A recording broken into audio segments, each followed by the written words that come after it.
Hisoka vs. Chrollo, one of the most elusive encounters I've ever experienced. I've read and reread this fight more times than I can count, and something's always felt off. There were too many inconsistencies, small details that didn't make any sense, and the more closely I looked, the more of them appeared.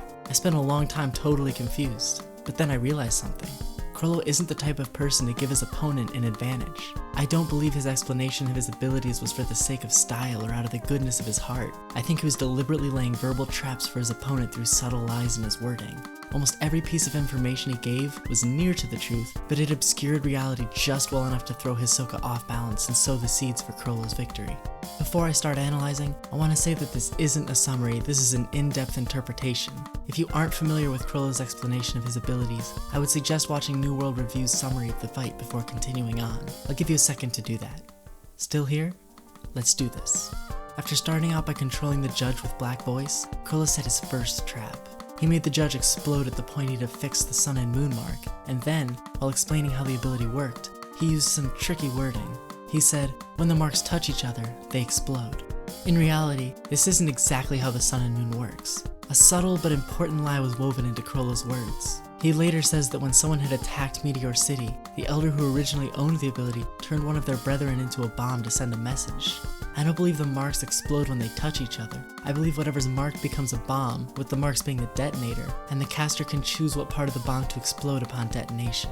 I believe this both because it falls in line with the wording Chrollo used to describe the elder's ability, and because it explains how he landed a definitive blow on Hisoka later on, decimating his left hand by remotely detonating one of his puppet's heads, a part of the bomb that hadn't been marked. If Chrollo had said nothing, Hisoka would have been more weary of his ability and wouldn't have assumed right away that it could only explode at the marks' point of contact. He might have even posited that it was possible for a bomb to explode in different spots and avoided that pivotal moment. For his second trap, Chrollo lied about the condition needed to deactivate Order Stamp. He deactivated it himself after Hisoka beheaded the judge's copy, then explained that the stamp would disappear when a puppet's head was removed.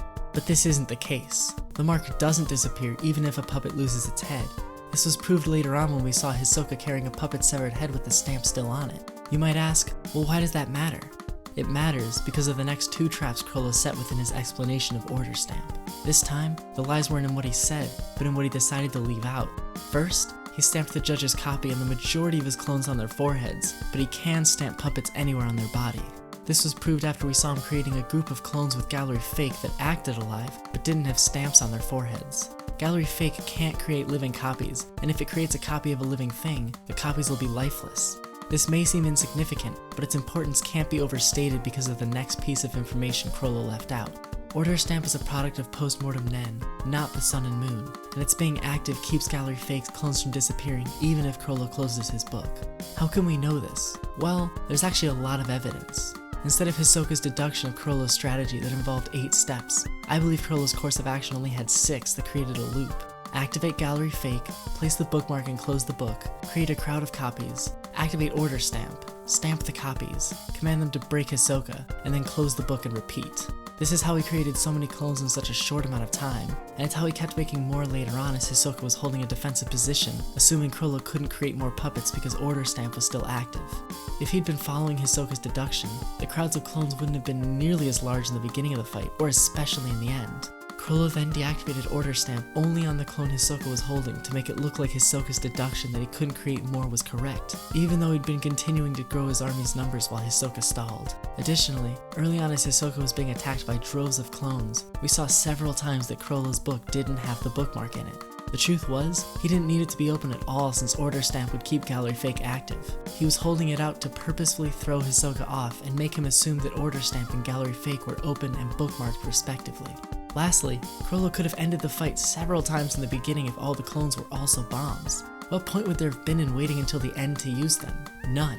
He's a methodical fighter. If he had the chance to gain an advantage, he'd have taken it. This means that he must have implanted the sun and moon marks later on in the fight, after he tricked Hisoka using a combination of Convert Hands and Black Voice. So having the book open without a bookmark meant that Order Stamp had to have been a post-mortem ability to keep Gallery Fake activated.